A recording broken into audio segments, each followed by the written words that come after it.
By the time I stepped outside, the leaves were on fire. Joni was at a fall retreat for her church women's group.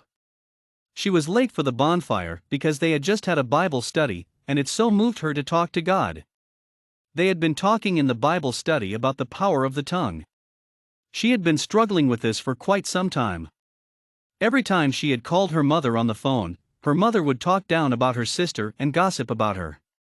She would sometimes join in, and then after the phone conversation be very sad and disappointed in herself. She knew that this is not what God wanted her to do. However, what was she to do? It seemed to occur every time she got on the phone with her mother. So she prayed to God about it and said to herself next she would try harder to tame her tongue. Only to be disappointed again that it would happen again. How could God ever forgive her? How could God get her out this situation?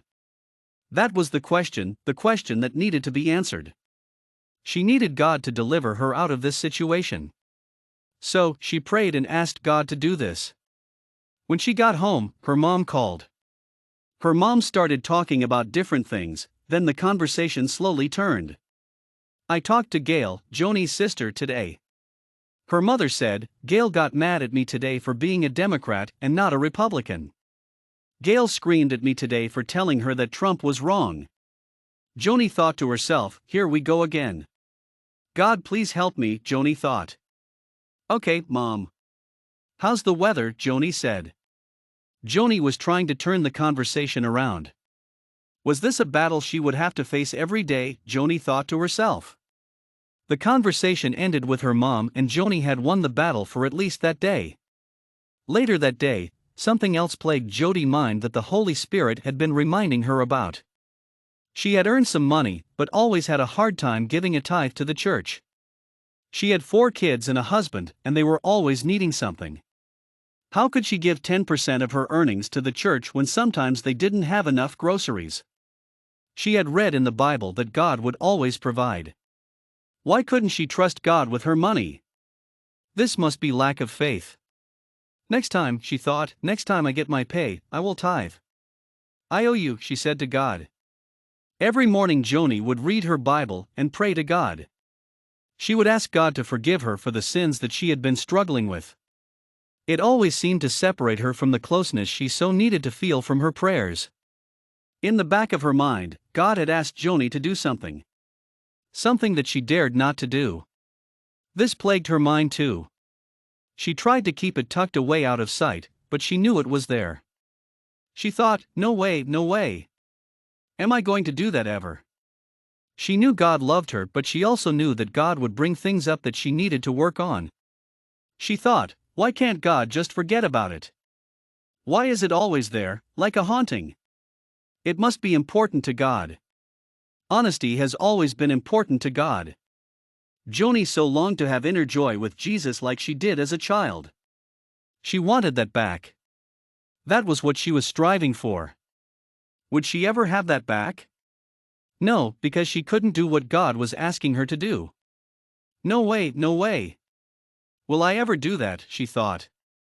She was at a standstill with not moving backwards, not moving forwards. Day after day, standing in the same place where she had been before because she refused to do what God wanted her to do. She was scared to do what God wanted her to do. She was afraid of what others might think of her. She didn't have the courage to do it. After all, was it her fault that it had happened? Did she ask for what she received that God had given to her? No, she hadn't. She always questioned, why did this happen? She had already been through enough as a child, but to have to deal with it in her marriage too. It took Joni a long time to forgive, no wonder she had done what she did. Was it really Joni's fault that things happened the way they did when God had given her something awful to her in her life?